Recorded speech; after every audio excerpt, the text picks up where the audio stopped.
History often remembers its greatest figures as larger-than-life geniuses, fearless leaders, and immortal icons. Their names fill textbooks, museums, and Hollywood portrayals. We celebrate their achievements, their brilliance, their charisma. But what if the stories we know are incomplete? What if hidden beneath their public triumphs, a silent, deadly force was slowly erasing them from the inside out? This is the story of 6 extraordinary historical legends whose lives, genius, and legacy were quietly sabotaged by one of history's most notorious diseases, syphilis, a disease that, before antibiotics, was rampant among the wealthy, powerful, and creative, a disease that carried such stigma that families, biographers, and even entire industries conspired to keep it secret. These were the untold stories of decline, hidden behind genius, wealth, and fame. Al Capone, the criminal king crushed by a microbe. Al Capone is remembered as one of the most notorious figures in American criminal history, a name that evokes images of violence, power, and the lawless chaos of Prohibition-era Chicago. Born in 1899 to an immigrant family in Brooklyn, New York, Capone grew up surrounded by poverty, hardship, and opportunity for mischief. From an early age, he demonstrated both cunning and ruthlessness traits that would later define his criminal empire. By the 1920s, when Prohibition made the manufacture, sale, and transport of alcohol illegal in the United States, Capone saw a golden opportunity. He moved to Chicago and quickly climbed the ranks of the criminal underworld, learning from more experienced gangsters before carving out his own place at the top. At the height of his power, Capone ruled Chicago with an iron fist. His empire stretched across bootlegging operations, illegal gambling dens, and bribed law enforcement officials. Estimates suggest his criminal network generated over $100 million annually, which, adjusted for today's inflation, is more than $1.5 billion. Rival gangs feared his wrath, politicians feared his influence, and the police struggled to gather enough evidence to put him behind bars. Capone's name became synonymous with dominance, audacity, and violence. He ordered hits, manipulated elections, and seemed untouchable. Yet, despite the elaborate defenses he built around himself and the fear he inspired, the force that ultimately destroyed Al Capone had nothing to do with bullets, or courtroom battles. It was a disease, syphilis, that slowly, invisibly, dismantled his mind and body. Capone likely contracted syphilis in his younger years, during the early days of his criminal career. At the time, the disease was common, poorly understood, and almost impossible to treat effectively. Over the years, the infection quietly advanced through his system, progressively attacking his nervous system. By the 1930s, when Capone was imprisoned at Alcatraz, doctors began to notice the devastating effects of neurosyphilis. Symptoms included memory loss, confusion, erratic mood swings, and a decline in cognitive ability. The brilliant strategist who once commanded entire neighborhoods now struggled to perform simple mental tasks. He could no longer manage numbers, calculate risks, or even hold coherent conversation. His legendary temper persisted, but it became unpredictable, sometimes violent, sometimes childlike. While in prison, Capone received medical attention, but it was too late. The disease had already caused irreversible damage to his brain. Penicillin, the drug that would later cure syphilis in countless patients, had just been discovered, but Capone never benefited from it. By the time he was released from Alcatraz in 1939, the mighty king of Chicago was gone. He retreated into a quiet life in Florida, living with his family, spending hours fishing in his backyard and talking to imaginary companions. The criminal mastermind who once inspired fear in gangsters and politicians alike had become a shadow of his former self, a tragic example of how even the most powerful men can be brought low by something invisible. Capone's final years were marked by mental deterioration and declining health. Friends and family noted that he often appeared confused, forgetful, and detached from reality. While outwardly he seemed calm and harmless,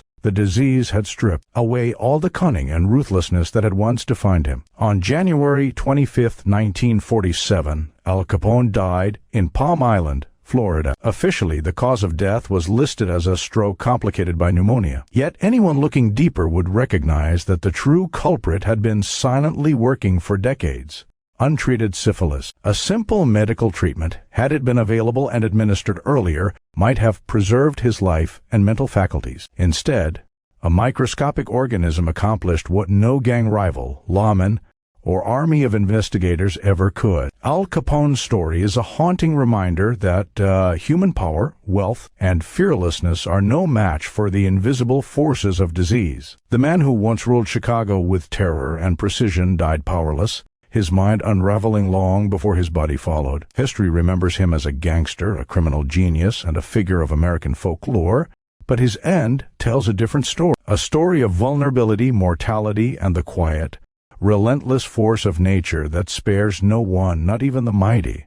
Howard Hughes, genius destroyed by obsession and disease. Howard Hughes is remembered as one of the most extraordinary figures in American history, a man whose ambition, talent, and vision seemed limitless. A billionaire industrialist, Hollywood producer, aviator, and technological innovator, Hughes left an indelible mark on multiple industries. He pushed the boundaries of aviation, setting multiple world records, revolutionized Hollywood filmmaking with bold, expensive productions, and built an empire that spanned airlines, manufacturing, and real estate. To the public, was a genius, a showman, and a symbol of American ingenuity. Yet beneath this glittering facade lay a tragic story, one that few fully understood. During his lifetime, the relentless and devastating decline of Howard Hughes. For much of his life, Hughes was celebrated for his confidence, charisma, and daring. He mingled with Hollywood stars, commanded corporate empires, and navigated some of the most complex engineering projects of his time. But his brilliance was shadowed by behaviors that grew increasingly erratic, obsessive, and paranoid. Biographers often attribute these changes to eccentricity, obsessive-compulsive disorder, or the immense pressures of fame and responsibility. However, mounting evidence suggests that a far more insidious culprit was at work: untreated syphilis. Hughes' early adult life, particularly during the 1920s and 1930s, was marked by excessive promiscuity. He engaged in multiple sexual relationships and affairs at a time when sexually transmitted infections were common and treatments were limited. Though penicillin was discovered in the 1940s, Hughes had likely already contracted syphilis, allowing the disease to progress silently for decades. Syphilis is often called the great imitator because its symptoms can resemble mental illness, neurological disorders, or general physical decline. By the 1950s and 1960s, Hughes' behavior strongly reflected the classic signs of tertiary syphilis, the final and most destructive stage of the infection. During these decades, Hughes became increasingly reclusive. He developed extreme paranoia, convinced that people around him were plotting against him, and imposed rigid rules on his environment. He displayed obsessive behaviors, repeatedly washing and sterilizing objects, issuing meticulous instructions for trivial matters, and watching films for hours or days on end in isolation. His obsession with cleanliness and control reached the point where he refused almost all human contact, often communicating only through intermediaries or written instructions. Hughes' obsessive-compulsive tendencies were not merely quirks, they were symptoms of the neurological damage caused by untreated syphilis. Physically, the disease also took a devastating toll. Hughes, once a tall, imposing figure at 6 feet 4 inches, gradually wasted away. By the time of his death in 1976, he weighed only around 90 pounds. His body, once powerful and commanding, had been ravaged by decades of infection and neglect. His mind, which had once conceived groundbreaking airplanes and ambitious Hollywood projects, had become fragile and erratic, clouded by paranoia, confusion, and neurological decline. The wealth, influence, and intelligence that had defined his public persona could not shield him from the relentless effects of a preventable disease. The story of Howard Hughes is a striking lesson in irony and human vulnerability. Here was a man whose life was marked by extraordinary achievement, unparalleled resources, and access to the best medical care available, yet all of that could not prevent a microscopic organism from destroying his mind and body. Modern medicine, particularly penicillin, could have cured his infection early, potentially preserving both his health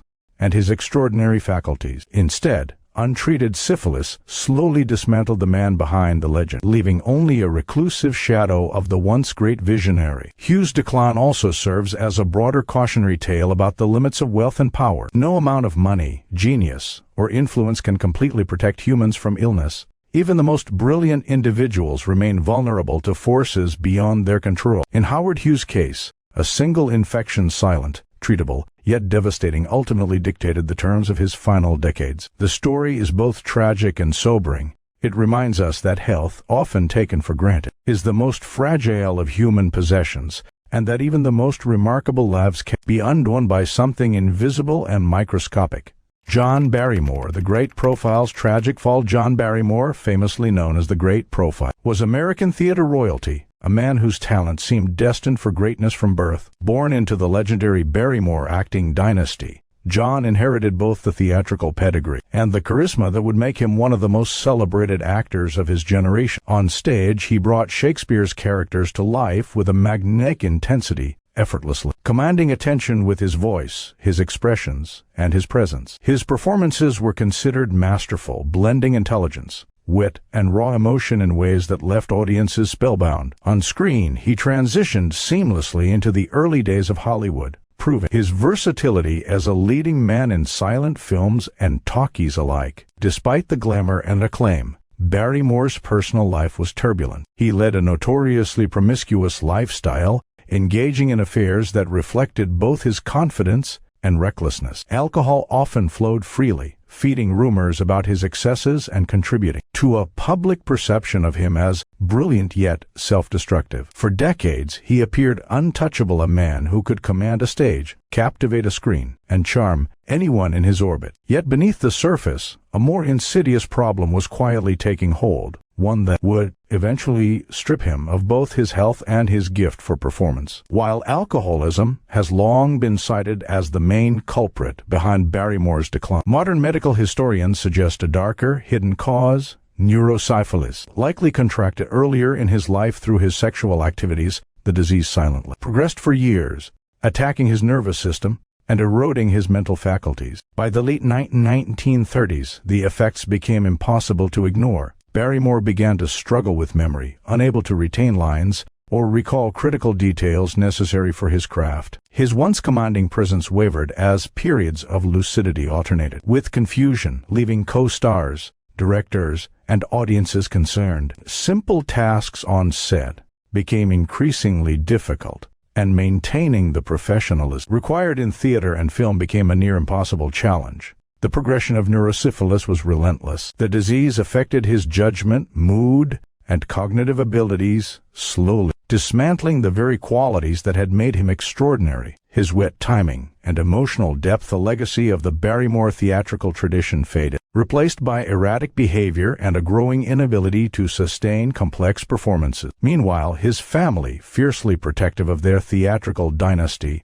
chose to conceal the truth. Publicly, they attributed his decline to alcoholism, shielding the nature of his illness from gossip and scandal. This secrecy, while understandable given the era stigma surrounding sexually transmitted diseases, also meant that Barrymore did not receive the specialized care that might have slowed or mitigated his deterioration. As neurosyphilis ravaged his mind, Barrymore became increasingly isolated. Friends and colleagues noted his erratic moods and unpredictable behavior, but few could fully grasp the depth of his condition. He remained a shadow of his former self, the charismatic, magnetic performer whose presence had once lit up every stage and screen, was now struggling to function in daily life. The disease robbed him not only of his career but also of the very essence of his personality, leaving behind a hollow echo of the man audiences had adored. John Barrymore died in 1942 at the age of 60, leaving behind a legacy of brilliance overshadowed by tragedy. While he is remembered for his incredible talent and contributions to both stage and screen,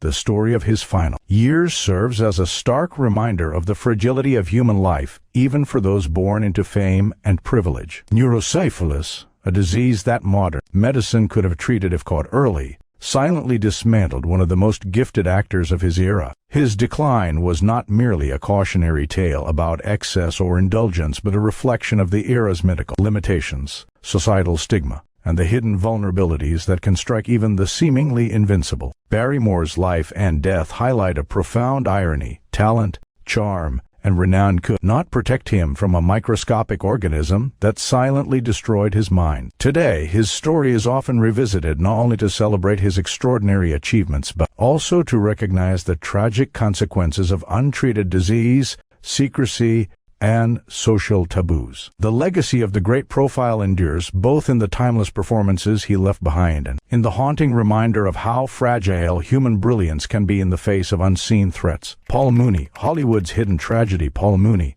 born as Friedrich Michelin Mai Weisenfreund, was one of Hollywood's most respected and transformative actors. Renowned for his meticulous craft, Muni had an unparalleled ability to immerse himself completely into his characters. Whether portraying historical figures like Louis Pasteur, Benito Juarez, or Emperor José Rizal, Muni's performances were celebrated for their authenticity, emotional depth, and painstaking attention to detail. His dedication earned him the Academy Award for Best Actor for his role in the story of Louis Pasteur, 1936, cementing his place among Hollywood royalty. On stage and screen alike, Muni was a master of transformation. Few could rival his intensity or precision. Yet behind this public image of brilliance lay a personal struggle that would dramatically alter the course of his career. By the early 1940s, colleagues and friends began noticing troubling changes in Muni's behavior. Once a consummate professional, he became increasingly erratic. He began rejecting scripts and turning down roles that previously would have been considered career-defining.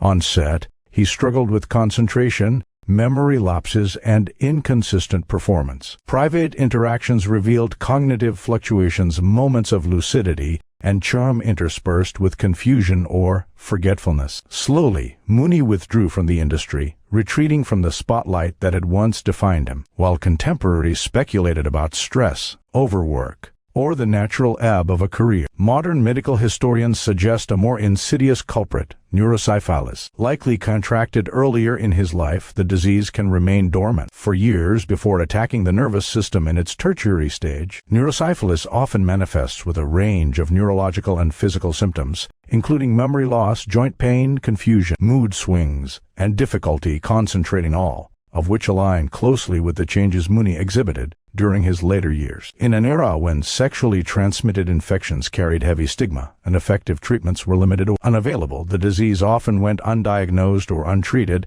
quietly eroding health and cognitive function. Muni's life in the Yiddish theater scene of New York may have placed him at particular risk. The theater world was close-knit and socially vibrant, and personal relationships often carried both opportunity and risk. In an environment where privacy and discretion were paramount, openly seeking treatment for a sexually transmitted infection would have been nearly impossible. As a result, the disease may have progressed unchecked for decades, silently undermining his mind and body while he continued to perform at extraordinary levels during the peak of his career. The consequences were devastating for a man whose life was defined by precision and control. By the time the 1940s arrived, Muni's career, once one of the most promising and celebrated in Hollywood, had effectively stalled. Roles that required intellectual engagement, emotional nuance, and physical energy became increasingly difficult. Eventually, he stopped acting altogether, not due to scandal, financial trouble, or public disfavor, but because a disease hidden behind secrecy and shame had quietly dismantled his abilities. Paul Muni's story is a cautionary tale in multiple dimensions. It underscores the fragility of even the most brilliant minds and the limit of personal discipline and talent in the face of invisible illness. No amount of preparation, skill, or professional acclaim could prevent the slow,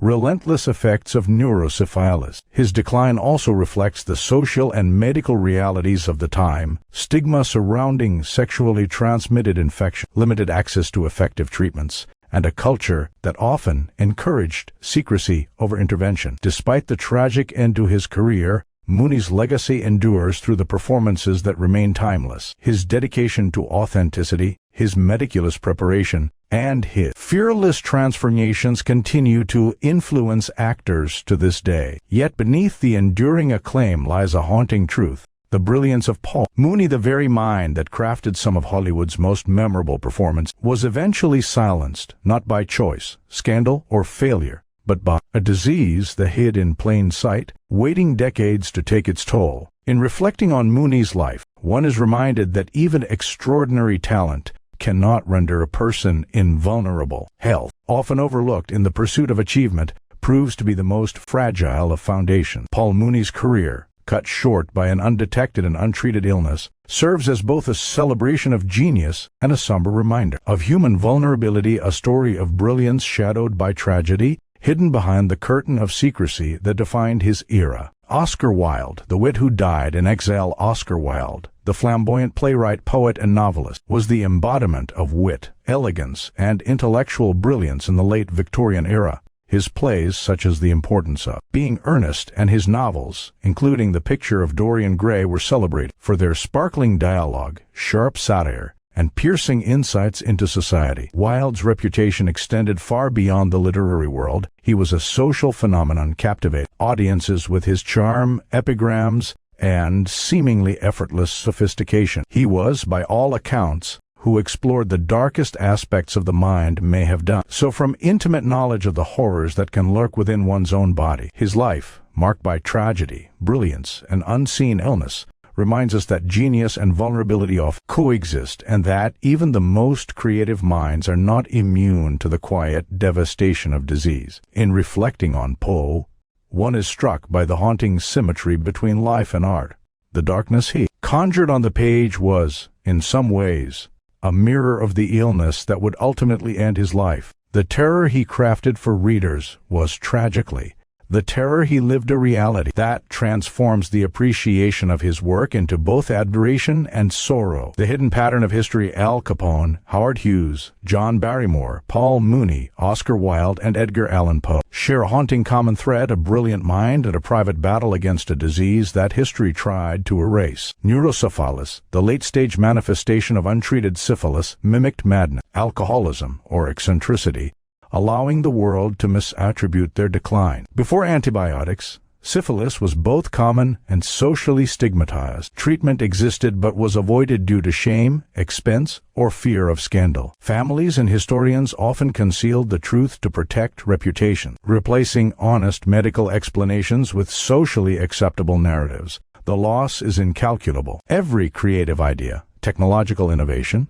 and performance destroyed prematurely by a microscopic bacterium represents not only a personal tragedy, but a cultural one. These six figures are only the visible tip of a much larger pattern. Countless others, less famous, may have suffered the same fate. When penicillin arrived in the 1940s, syphilis became curable. Had these legends lived just a few decades later, their stories might have ended differently. Capone might have retained his mind. Hughes could have retained his brilliance. Wilde could have written more plays. Poe could have crafted more stories. Instead, the disease claimed them, silently rewriting history. Syphilis was more than a medical condition. It was a hidden hand that shaped culture, art, and politics. It disguised itself behind alcoholism, eccentricity, and madness, ensuring that history remembered brilliance while erasing the human cost. In the end, these six legends remind us that even the most powerful, brilliant, or wealthy are vulnerable. History, as we know it, is not just the story of genius. It's also the story of human fragility, of diseases that once ruled silently,